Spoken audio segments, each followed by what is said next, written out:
Hey everybody, it is with joy, make no mistake about it, joy, that I announced to you guys this morning, if you haven't already heard, one of the giants of the 20th and 21st century teaching of the Bible has graduated today. He graduated this morning with honors, and that is Dr. Charles Stanley. Went to go see his Lord and Savior, who Dr. Stanley served faithfully. Charles Stanley, I can tell you,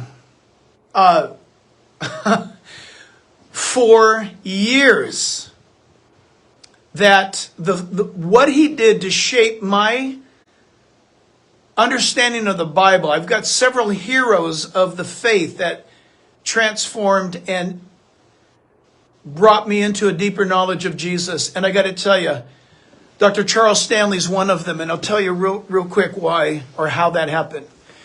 When Lisa and I moved from Costa Mesa to Chino Hills back in 1986, I would drive back to work in the Newport Beach area, John Wayne Airport, for those of you who know. And I worked for 13 years at a medical research laboratory. But I had a 1967 Volkswagen. I still have it, by the way. It's actually the best looking car on the road. Sorry, Charles. But Charles over here, he's got a nice car too, but mine's him. Your car we can buy off the showroom floor. My car, it's hard to find. But I had no radio. And I had a shoebox filled with cassette tapes. And I had one box of cassette tapes, and it was Dr. Charles Stanley. And I would put headphones on, which was totally legal, I think, in those days, with my cassette player that I bought at Radio Shack. And I would listen, because I had no radio, I would listen to an hour and a half commute there and an hour and a half commute back of Dr. Stanley, Chuck Smith, Adrian Rogers, James D. Kennedy, Chuck Missler. I'd listen to Hal Lindsey. I would listen to Ray Stedman. I'm probably missing some. Oh, Dr. David Hawking back then at Grace Brethren Church in Long Beach. Dr. Stanley had a major impact on my life. In fact, somebody reminded me recently, and that dawned on me, and I'd never thought about this before. Part of just a natural response that I don't even think about is when I sense that it feels as though when I'm teaching, people are not listening. Maybe it's when the sanctuary is too quiet. I'll say, "Are you listening? Are you listening?" And it dawned on me that I got that from Charles Stanley. You'll hear him say it from time to time. And wow. He graduated this morning. He graduated with honors. He's in heaven. Don't be sad about that. You can be sad for his family, of course. But don't be sad about him. I'm not sad. I'm rejoicing with the angels and with my brother Charles Stanley. The problem is we need more people like him. And there's no way to fill his shoes. So with that, I want to encourage you guys today. Today is Tuesday. Matt, when will Daystar? Later today. Yeah. So later today, we just had the honor of being on Daystar. You can check out your local listing on DirecTV, Spectrum, Dish, Frontier, Daystar TV. I was on with Joni Lamb as we were talking about what's going on in California. And you should know that. And then I'll leave you with this rotten piece of news. I shouldn't say rotten. It's rotten, all right, but it's also an opportunity. So the United Nations right now, the United Nations is, hang on a second, I'm looking for it. The United Nations is discussing children's rights. They're calling it, we're looking for it right now. They're calling it a United Nations human rights bill. What is it called? Principle 16. Principle 16. Everybody mark it down. Listen, everybody. Principle 16, get this out. Please get this out. To the world, literally to the world. Principle 16, what is it? United Nations, the United Nations. Listen, I'm talking to you from America. Who cares about the United Nothing? That's what that stands for, by the way. The UN, the United Nothing, or the UN stands for unnecessary. The United Nations is a bunch of clowns. If you've ever been there, or if you've ever seen how they conduct things, it's, you know what? I can sum up the United Nations in one word: buffoonery. Buffoonery. So what they're doing right now, they're voting, they're discussing a United Nations resolution or type of bill or type of legislation for the world. Are you ready? Regarding you. Literally, you and your kid, me and my grandchildren. That, under human rights, if somebody wants to have sex with a underage individual, what's the age, Matt? Do you remember? Well, it's underage is they're moving the consentment age to lower than 18. So they're going to lower the age of consent, which has been basically internationally, other than some Muslim nations, lower than 18. They haven't specified what age they're going to stop at. California right now is at the age of 12 is what they're battling, what we're battling. That a person can have sex with any heterosexual, how do you know this?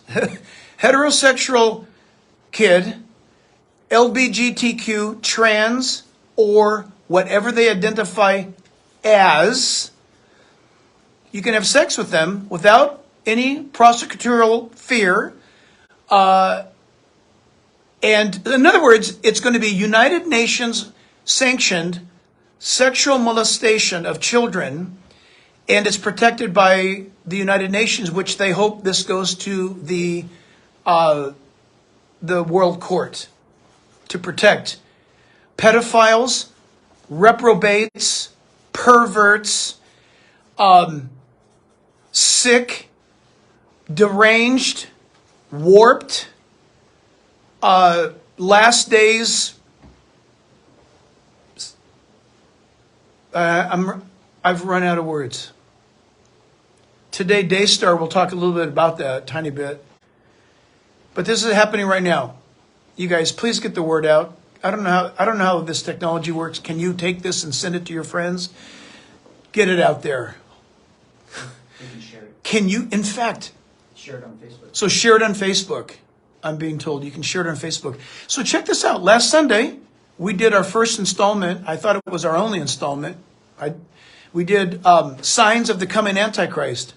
Wow. I'm going to include this UN thing next Sunday. Listen, I'm not asking you to watch us, or I'm not asking you to come on over from some other church that you're blessed by. But I will encourage you, just for a moment, make sure that when you're done at your church or whatever the case might be, come over to our website, jackhibbs.com, watch the message, the signs of the coming Antichrist, and we're going to be looking at this for the next maybe two more weeks, 3 weeks total. Last week and the next 2 weeks, because this is one of it. This is part of it. The UN initiating legislation or whatever they can do, an idea. It's demonic. It's literally demonic. To circumnavigate your authority as a parent so that your child can be raped by freaks. Okay?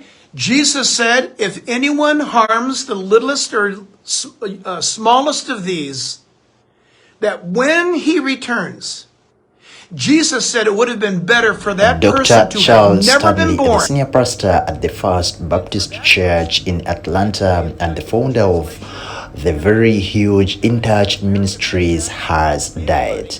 Lanford confirmed First Baptist Atlanta senior pastor Anthony Georgia that the influential Atlanta faith leader, the man of God, had passed away peacefully at his home on Tuesday morning.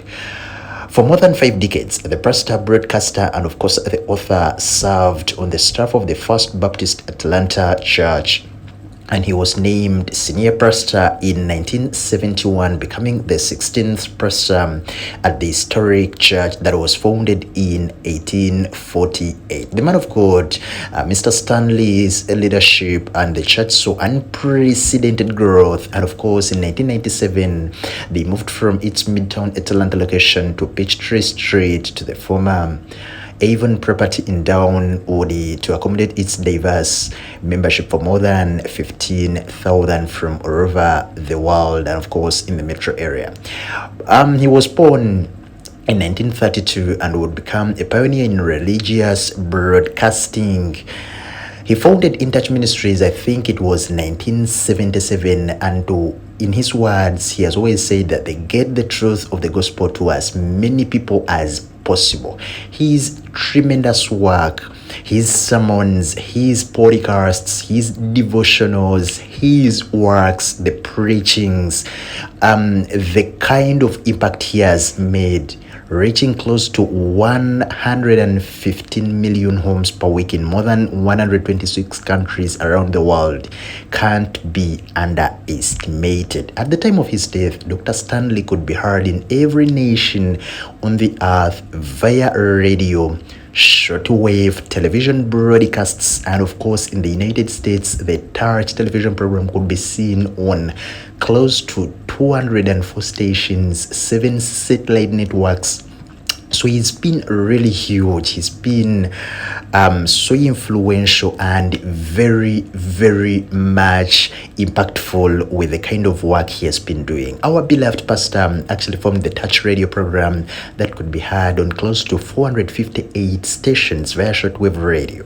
In 1988, he was inducted into the National Radio Broadcasters Hall of Fame as an author, and of course, he wrote so many books, close to 60 to 70, including several New York Times bestsellers. He also served for 2 terms as the president of the Southern Baptist Convention that was in the 1980s. Stanley's favorite hobby was always photography. Of course, if you go to the church, in Touch Studios, of course, the place is all adorned with many of his photos, and of course, one of his pictures given as a gift to the late Reverend Billy Graham was hanging on the wall in Graham's bedroom at the time of his death. We are sending our deepest condolences to the children, the daughter Becky, and of course the son Andy, the former and senior pastors at that church, and of course to all and everyone who really loved Pastor Stanley. Rest in power, the King.